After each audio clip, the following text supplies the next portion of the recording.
Berbeda dengan Surya Paloh, Partai Keadilan Sejahtera justru mulai memberikan penolakan halus soal mengusung Anies Baswedan di Pilgub Jakarta. Sekjen PKS Saudara kembali menegaskan akan memprioritaskan kader PKS di Pilgub Jakarta.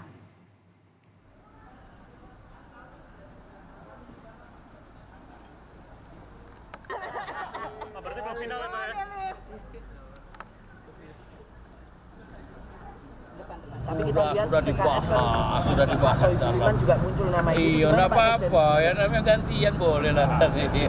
Berarti akan memprioritaskan kader dari PKS dulu deh, Pak. Kelihatannya demikian, tapi kita lihat ini kan bergelis ya.